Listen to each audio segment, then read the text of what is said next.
Chapter 15. Of the Glory of a Nation. Paragraph 186. Advantages of Glory. The glory of a nation is intimately connected with its power, and indeed forms a considerable part of it. It is this brilliant advantage that procures it the esteem of other nations, and renders it respectable to its neighbors. A nation whose reputation is well established, especially one whose glory is illustrious, is courted by all sovereigns. They desire its friendship, and are afraid of offending it. Its friends, and those who wish to become so, favors its enterprises, and those who envy its prosperity are afraid to show their ill will. Paragraph 187. Duty of the nation. It is, then, of great advantage to a nation to establish its reputation and glory. Hence, this becomes one of the most important of the duties it owes to itself. True glory consists in the favorable opinion of men of wisdom and discernment. It is acquired by the virtues or good qualities of the head and the heart, and by great actions, which are the fruits of those virtues. A nation may have a twofold claim to it. First, by what it is in its national character, by the conduct of those who have the administration of its affairs, and are invested with its authority and government. And, secondly, by the merit of the individuals of whom the nation is composed. Paragraph 188. Duty of the prince. A prince, a sovereign of whatever kind, being bound to exert every effort for the good of the nation, is doubtless obliged to extend its glory as far as lies in his power. We have seen that his duty is to labor after the perfection of the state, and of the people who are subject to him. By that means he will make them merit a good reputation and glory. He ought always to have this object in view, in everything he undertakes, and in the use he makes of his power.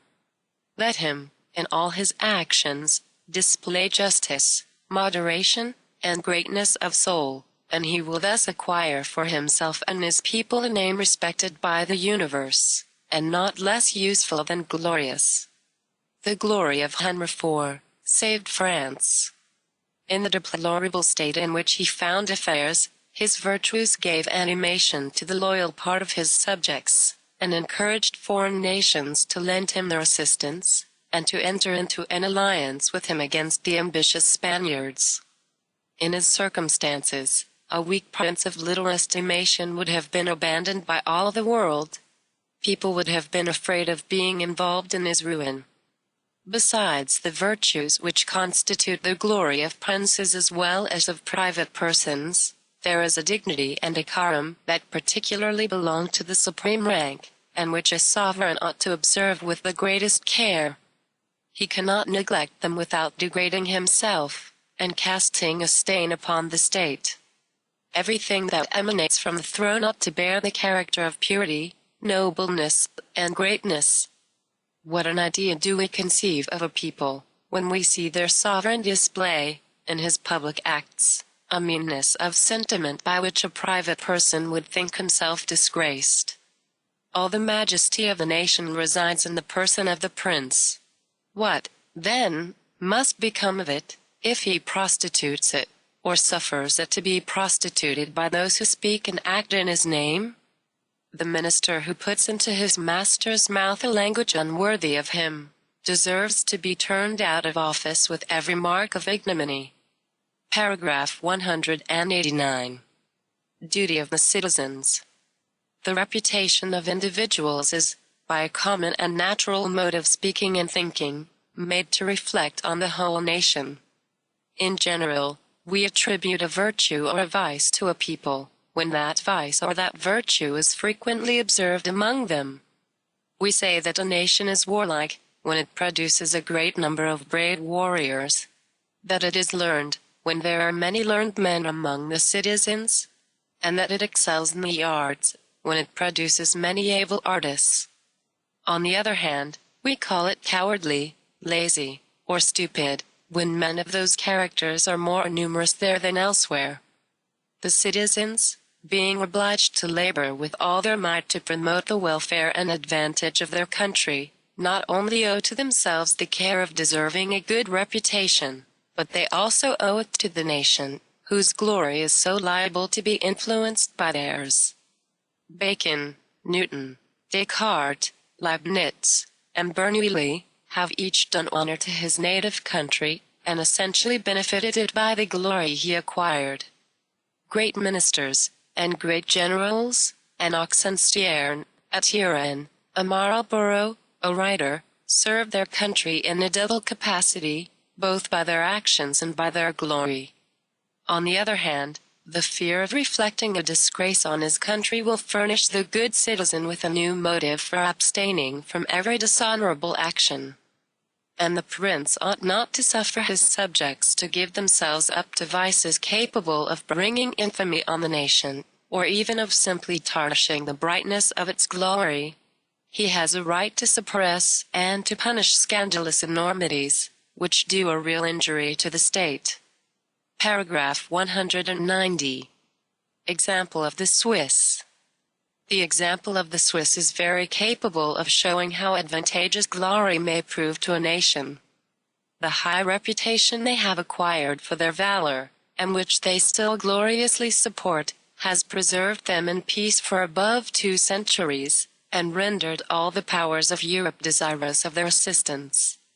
Louis XI, while Dauphin, was witness of the prodigies of valor they performed at the Battle of Street Jacques, near Basel, and he immediately formed the design of closely attaching to his interests so intrepid a nation. The 1,200 gallant heroes, who on this occasion attacked an army of between 50 and 60,000 veteran troops, first defeated the vanguard of the Armagnacs, which was 18,000 strong. Afterwards, rashly engaging the main body of the army, they perished almost to a man, without being able to complete their victory. But, besides their terrifying the enemy, and preserving Switzerland from a ruinous invasion, they rendered her essential service by the glory they acquired for her arms. A reputation for inviolable fidelity is no less advantageous to that nation, and they have at all times been jealous of preserving it.